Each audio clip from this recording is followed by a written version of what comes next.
Hello everybody, welcome back to another video. My name is Ashley and this is the Library of a Silversaint where we talk all things books. I hope you're doing well today. How are you all? Happy June. Welcome to a new month. We're getting into summer, guys. We're getting into summer. The sun is shining. I've got biscuit tea. I'm wearing a dress. I have my arms out. I'm showing skin. So this is promising. Anyway, I hope you're okay. I hope you're doing well. Make sure you've got a beverage. Come and sit with me. This is fresh out of the kettle, so that is warm. Woo! It's good stuff though. In today's video, I wanted to go through my May wrap up. So everything that I read in the month of May. Wow, May was an incredible reading month. It may have helped that because I was on holiday for a little bit in May, I had some extra time to just do some binge reading and just get lots of hours in, but it was such a good month of reading for me. I have so many books to get through, so many books to talk about, so I'm going to try and be as quick as I can for each and every one. But yeah, this is everything that I read in May. The first book that I read in May was Mercy, Tears of the Fallen by the incredible Chance Dillon, fellow booktuber Chance Dillon. I am sure that I don't need to recommend Chance's channel because I'm sure that all of you are already subscribed and watch his videos because they are amazing. He does incredible book reviews and also writing updates as well, talking through his writing journey, his journey to becoming an author, which is absolutely incredible and has been so good to see. Chance very kindly sent me an advanced e-arc of his book, Mercy, Tears of the Fallen, and my goodness, he has poured his heart and soul into this book. He has created something incredible here. So Mercy, Tears of the Fallen is Chance's debut book, and wow, this is a vast, dark, epic fantasy that's set in a really gritty world. The world, the scale of it has absolutely blown my mind. I didn't quite appreciate how vast the world is and the lore and the history and the politics. Really dark, in fact. It was darker than I was expecting. I knew it was going to be sort of Grimdark-esque because he's mentioned that, you know, his writing sort of is sort of a little bit inspired by Lord Grimdark himself, Joe Abercrombie as well. But I didn't expect it to be this dark initially going in, and I was really impressed. I was like, oh wow, okay, this is dark, and I love that. There's a lot of really bloody history, a vast history as well, and a lot of political intrigue. And then you also have a very sort of deep-rooted magical system, magic system, which is based on runes. That whole premise itself was really intriguing, really interesting. One thing I must say, Chance's world building and his descriptions of the world, and just as I say, the vastness of it is incredible. The world was incredibly vivid and, as I say, so bloody and dark, and I loved that. One thing I will say when reading this is that I have to admit I did struggle to follow along a little bit. I felt very much like a fish out of water in this world. It's so vast, it's so epic, and there is so much history to it. I did feel a little bit as if I just wasn't quite sure where I was. For that, I did find it a little bit difficult to follow initially. In the beginning of the book, there were quite a lot of characters and POVs that were introduced, and they were all introduced alongside quite a lot of terminology and then a lot of history and politics that weren't necessarily explained in a way that I could understand. I think I'm the problem with this bit. So I have to admit, I was a little bit confused and quite lost quite a lot at the beginning of the book. However, as I say, an incredibly dark, vast world, characters that are very layered. There's a little bit of a romance going on, and I think this series has such excellent promise as well. I think it's only going to get better and better. And Chance, what an incredible debut you've released. And thank you so much for sending me an e-arc. It's dark, it's gritty, it's action-packed, and I think it has incredible promise. So thank you again so much, Chance, for sending me an early copy. And just congratulations, because what an incredible achievement. You know, seeing a fellow booktuber, you know, pursue their dream and get their dream of becoming an author and just sharing their work and their creations with other people is just amazing to see. So yeah, just congratulations. The second book that I completed in May was Artificial Wisdom by Thomas R. Weaver. This book I've mentioned before. I've mentioned that I was heavily inspired by heavily influenced, should I say, by Chris and Mads, who speak about this book a lot. Another debut by an indie author, but this has now been picked up by a traditional publisher, I believe. So this is a sort of sci-fi, futuristic thriller, also a bit of a murder mystery in there as well. It's set in 2050, so not too distant future, and we are following a journalist called Marcus Tully, who sadly lost his wife in a terrible environmental disaster which killed over, I believe, 400 million people. Marcus is now trying to uncover whether this was in fact a real natural disaster or whether this is something that has been created by a government to be used as a weapon of genocide. Also in this, we have got the artificial aspect, which is that in the government there is a campaign for a new president is taking place, and you've got a former US president campaigning, and then you also have an AI politician who is campaigning for the position as well. So you've got the potential for an AI to be leading in the government. This was incredibly unsettling because it's so not far-fetched. It just doesn't seem very far-fetched. It doesn't seem too different from what our world is currently going through. The climate disaster itself didn't seem far-fetched either. So this really hit me on quite an emotional level. Also, in our real world, we've got AI that is developing faster and faster at a rate that we almost cannot keep up with. And I find it sometimes quite difficult to even comprehend. So the AI aspect of this, again, did not feel too far-fetched, and I was completely hooked. It made me ask so many questions. It made me really question my morality. I did not know who to trust in this, and getting to the end, I really did not know who to trust. The ending is a really good cliffhanger too. It really made me question what I would do in this scenario. Who would I vote for? Who would I listen to? Who would I trust? And I think that's really good. I think when a book can make you ask questions, I think that's just incredible. This was an incredible debut by Thomas Weaver, and I can't wait for book 2. And also, I believe this is being traditionally published very, very soon. I've seen lots of Thomas's updates on Bookstagram, which is so exciting. And again, congratulations to Thomas. This is great. The third book that I read in May, I'm just going to talk about really briefly. This was a really quick read. I read it in, I think, a day. And that is one of the Prison Doctor series by Dr. Amanda Brown. I've read a couple of Dr. Amanda's other books. So you've got The Prison Doctor, and then I believe there's another one set in female prisons. Basically, she is based in prisons and has been based in prisons throughout the UK, and she just discusses certain people that she has met along the way, certain prisoners and their lives and their history and what they went through and their circumstances. And it's really heartwarming, very eye-opening, and also very touching. This was my least favourite out of her books so far. It was incredibly short. It felt quite rushed. I don't feel like the stories about the inmates that she was discussing were sort of explored in enough depth, but they were very eye-opening. This one in particular focused on her experience in a foreign nationals prison where people were essentially there before they were going to be deported. As I say, I didn't find it quite as gripping as her other books. Her other books were a little bit more sort of eye-opening and I guess a bit more just entertaining generally. But this was a very quick read, and if you do want something like this, then I would highly recommend her first 2 books in particular. Okay, number 4, my 4th read of May was another reread. It was a reread. It was my reread of Gemini, which is book 2 in the Illuminae files by Amy Kaufman and Jay Kristoff. I'm not going to talk too much about this because I've already spoken about the series so many times, but this is a YA science fiction. So this carries on straight after book 1, the Illuminae files, but we follow 2 different characters called Hannah and Nick, and basically they are starting to see the effects of the initial attack from a company called Baytech Industries, which attacked an illegal mining corporation and killed lots of people. The Baytech attack is continuing, and we see it from another perspective. I love the characters. The story is so fast-paced, it's so gripping, it's funny, it makes me laugh a lot, but it's also really emotional too. And then also we have the reintroduction of my favourite character from this series, Aiden, my favourite screwed up AI character, completely morally grey because we don't know whether we can trust him or not, but so compelling. He is reintroduced in this story as well,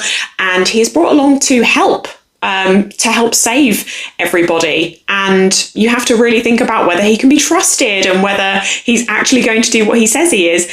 It's just so thought-provoking, so compelling, so much fun. If you haven't read this series, I highly recommend it. Please give it a go. The audio for this is amazing as well because it's got a full cast. It's just so easy to listen to. Highly recommend. Amazing. I really enjoyed rereading this one. Just going to take a sip. Oh, it's cooled down a bit now, that's better. I'm also really sorry about the light. In and out, England. It's actually quite warm today though. I'm wearing a dress. You know, this is, for England, this is impressive. Okay, my fifth read of May was another Illuminae Files read. It was Momento, which is the short prequel novella that comes before the Illuminae Files, introduces Aidan as a character, and I've spoken about it before, but it's AI meets the trolley problem, you know, and it asks the question of, is it worth killing 6 people to save 7? And it's just a really interesting discussion, and watching Aidan as an AI talk about and navigate the trolley problem is just, it's mind-blowing. As I say, you ask so many questions, you really think about your morality when you listen to this, and it's just, or I did at least myself, and it was just so compelling, so interesting. And this one was really short. It's like a 90-minute audio or something. Incredible, would highly recommend. The next book I read in May, so book number 6, was Careless People by Sarah Wynne Williams. This was highly recommended by my friend Abby, the person that controls my TBR, Abby Books and Three Cats.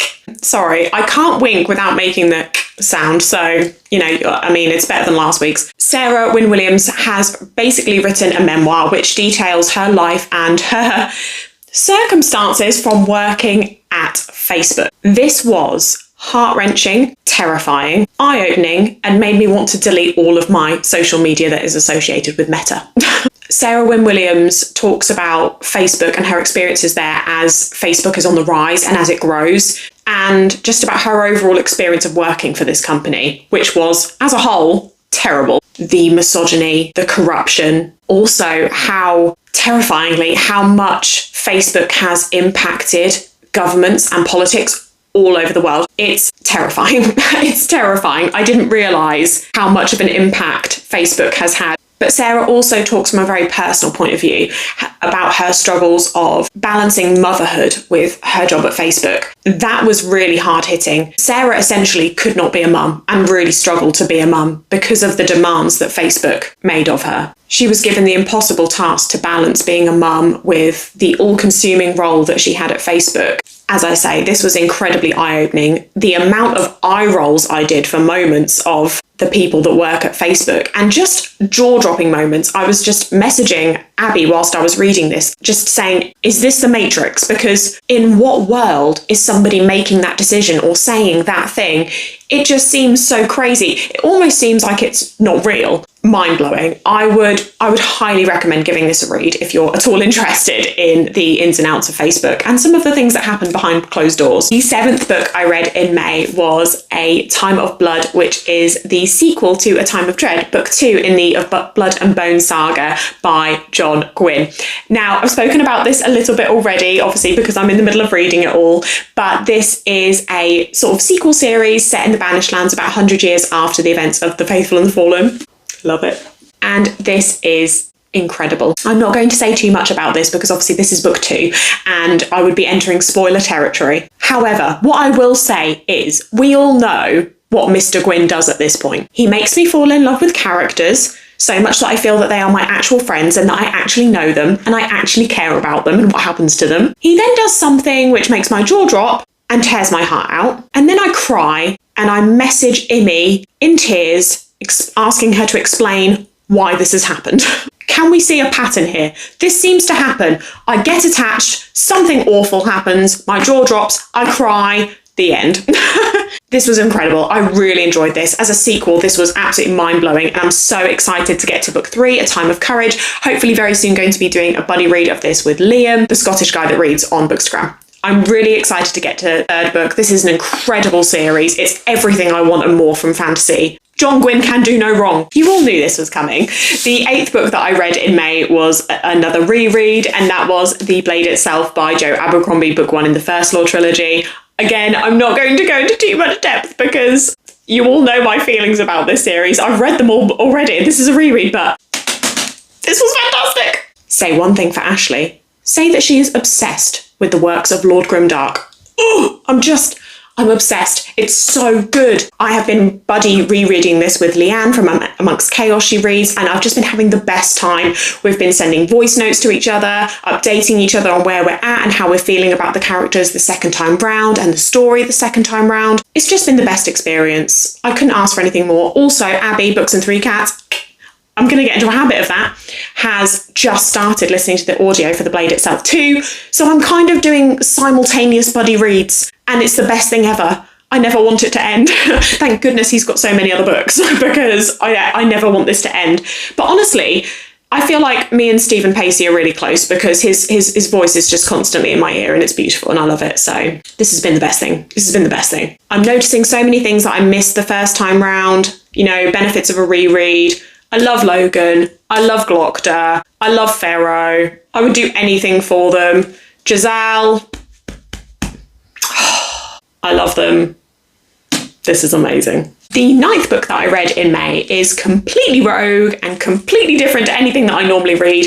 It's a contemporary romance. Who am I? I just wanted that warmth, and I wanted the yearning and the slow burn without any guts being pulled out or heads being hacked off, or, you know, massive fires from wars happening in the distance. You know, I just needed warmth. I needed it. And so I read All Roads Lead Here by Mariana Zapata. I borrowed this from the library, that's why it's a bit shiny, sorry. But this has come highly recommended by Abby's Book World on Bookstagram. This is one of her favourite books of all time. She has been recommending this over and over, and I finally got to it, and I flipping loved it. It was just what I needed. I needed a contemporary romance. I needed to be swooned. I needed slow burn. I needed tension. I needed yearning. And I got it. This is about a woman who has lost her mother, and she has recently been divorced from a terrible ex-partner, recently separated from a terrible ex-partner. And she travels to where her mum used to live and used to do a lot of hiking. Her mum was an avid hiker, and she travels to this area so that she can go and do lots of hikes. And she rents out a room that is joint to a building that a man owns, and he doesn't realise it's been rented out. His son has done this. And she goes to stay in this place, and he really doesn't want her there. He didn't want the room to be rented out, but his son has done it, and he ends up letting her stay. So you've kind of got the forced proximity aspect to this. He's very grumpy, he's very growly, he's very unhappy most of the time, and then gradually we all know how they go. But this was lovely. This was beautiful, very slow burn, lots of tension, made me giggle a little bit, kick my feet a little bit, you know, and sometimes you just need it. This was it for me. I loved it. Abby, thank you so much for recommending this to me. The final book that I read in the month of May, I finished it on the very last day of May, was What the River Knows by Isabel Jimenez. This book is part 1 of a duology, and I believe it's called The Secrets of the Nile duology. That's what it is. And this came highly recommended to me by Imi in the books. This was really, really fun. So this is a sort of historical fantasy that's set in Egypt. I believe it's in like the early 1900s. It's very reminiscent of the film The Mummy. If you've, love that film. Recently rewatched because I was reading this book. Love that film. It was very reminiscent of that. So you've got our main female character, Inez, who sadly loses her parents. They both pass away, and she inherits a vast wealth and a new guardian, which is her uncle. He's an archaeologist in Egypt. Her father also leaves her a very mysterious golden ring, and she travels to Cairo to go and try and work out what happened to her parents, the mystery behind her parents passing. And she ends up sort of being dragged down a path that she did not foresee, and it takes her a little bit by surprise. And it was really fun. There's a love interest called Wit, who is it's kind of your typical like enemies to lovers in terms of romantasy. He's very grumpy, he's very grouchy, he's not always that nice to her. So that was quite fun. There was quite a lot of banter and a lot of chemistry between them, which was fun and I really enjoyed. But my favourite part of this book, one, the ending was a lot darker than I was anticipating, and it's got me hooked and ready for book 2. Secondly, I absolutely loved Isabel's writing just in general of just the setting and the scenery. Beautiful descriptions of like tapestries and art and books, all of the artifacts on the archaeological digs. You've got lovely descriptions of the clothing that they were wearing, and it was really beautiful. It really transported me. I felt like I was there. It was really beautiful. And I said the dark ending really took me by surprise, and I'm so excited for book 2. So they are all 10 books that I read in the month of May. Thank you so much for watching and joining me here today. I'm so sorry I've been going on for so long. Please let me know down below in the comments what your favourite read of May was, and also let me know if you've read any of these books and if they were favourites for you. I will be very shortly filming my sort of June TBR. Really excited for June. June's going to be a really good month. I can just feel it. But yeah, thank you so much for watching. If you like this video, please do give it a like, and if you'd like to become a firm member of the Library of a Silver Saint, then please hit the subscribe button. I would love to have you join the family here. It's my happy place. Thank you so much for watching, and I hope you have a lovely day. Bye.